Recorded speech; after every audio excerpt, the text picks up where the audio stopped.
četvrtu godinu sam na ovoj manifestaciji i ne samo zato što se to vidi, nego ovo je jedna od najboljih organizacija na bilo kojoj manifestaciji koju sam bio. 4 godine za redom, toliko lijepo položaj, toliko lijepo mjesto, toliko lijepo, ma nema nego samo tako. Jedino od njih sam recimo svaku godinu dobivam čak i zahvalnicu za sudjelovanje, što je znak pažnje koji mi puno vrijedi, mogu vam reći.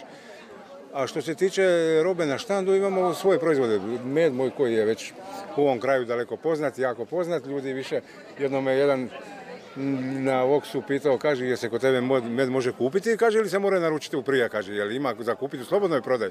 I levandu, koji isto imam plantažu levande, pa pravimo malo medenjaka i tako. Uglavnom već roba poznata i već ljudi tu u Ninu čak godinama isti ljudi dolaze i kupuju, znaju da mogu naći kod mene med levande, med kadulje.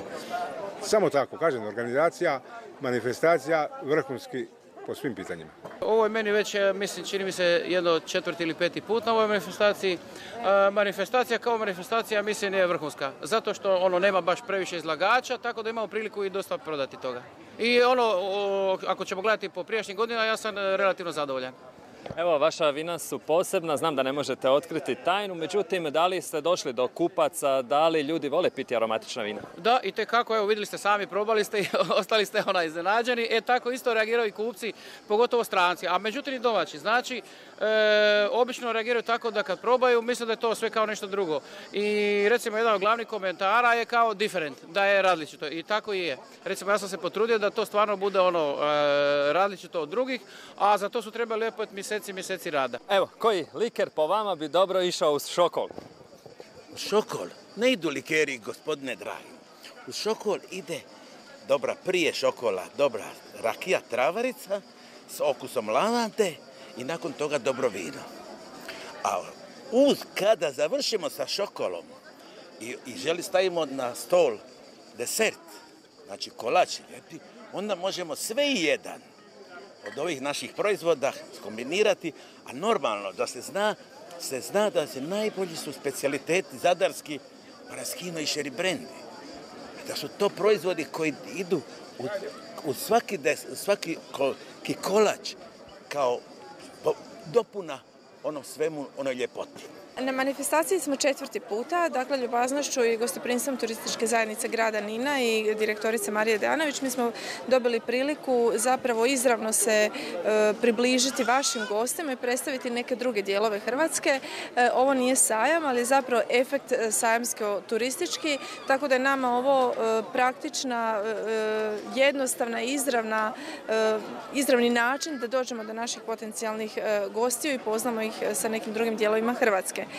Koliko se kulen razlikuje od šokola? Znatno, zato što se kulen radi od mljevenog mesa, drugih dijelova mesa, šokol je nešto drugo, on je aromatičniji, ali je vrlo ugodno iznenađenje.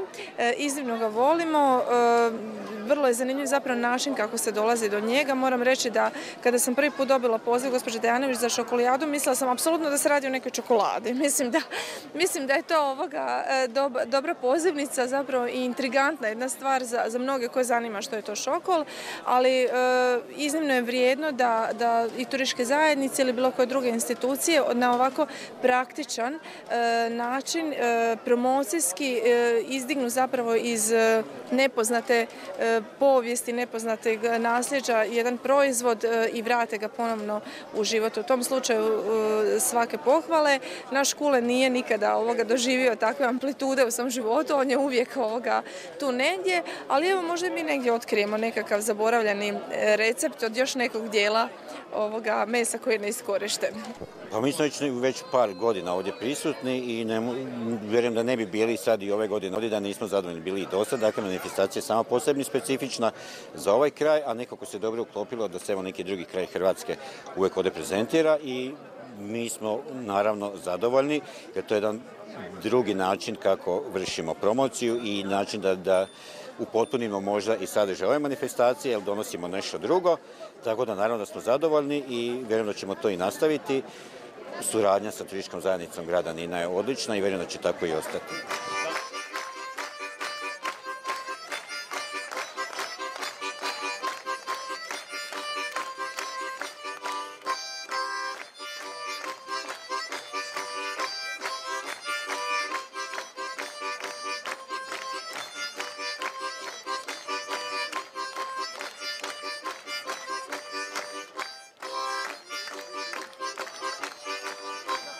Naravno da nema bez dobrog šokola bez dobre ninske soli. Što se može vidjeti na vašem štandu, s čime se može upoznati? Pa evo, sve više i više poznata cvjetna sol, skoro svaki čovjek zna, i u Ninu i u okolici što je to cvijet soli, do raznih proizvoda sa soli kozmetičkih, sa cvijetom soli, čokolade sa soli, maslinovo ulje, svašta po nešto. Što kažete na ovu manifestaciju, koliko ona potpomaže turističkoj promociji, kako samog Nina, tako Šokola, ali i Solane Nina?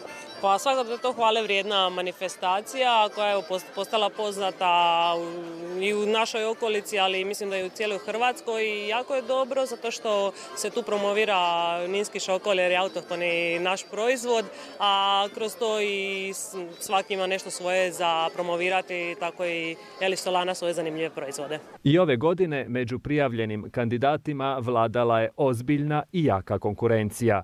Za napraviti dobar šokol potrebno je dobro meso, dobra priprema i pokoja tajna u samom receptu. Žiri je prilikom degustacije imao težak i nezahvalan posao, no najbolji su se ipak morali izabrati. Pa kategorija ona glavna, ninski šokol.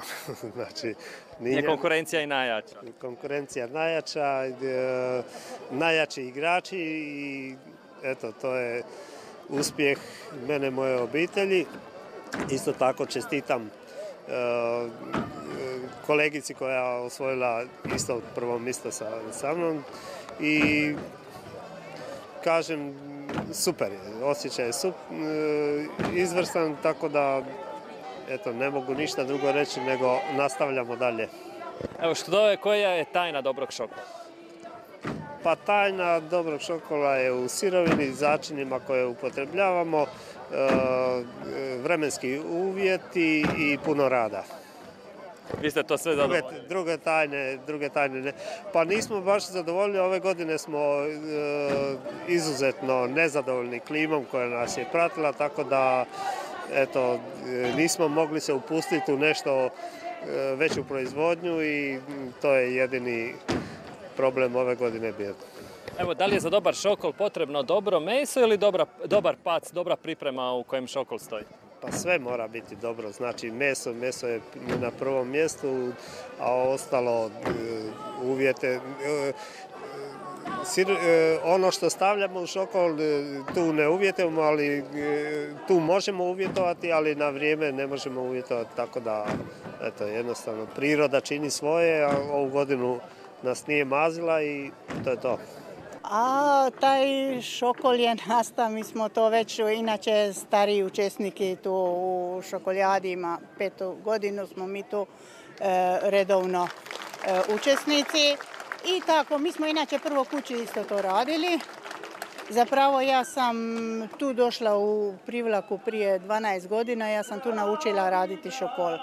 Ja sam inače rodom iz Slovenije, a živim u Zadru zapravo tu 40 godina već.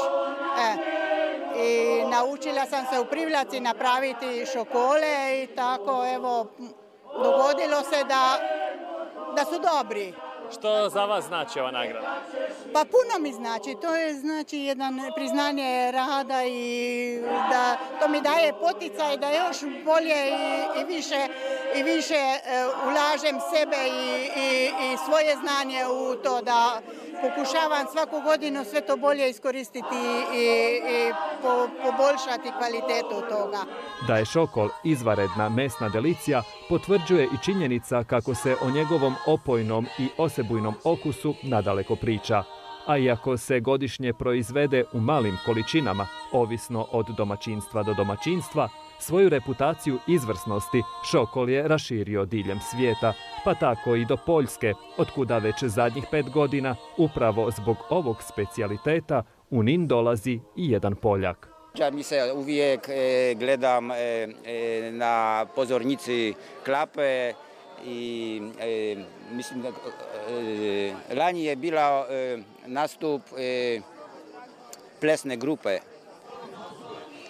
i uvijek je puno ljudi i sve se vesele, dobra, lijepa atmosfera. Volite šokol?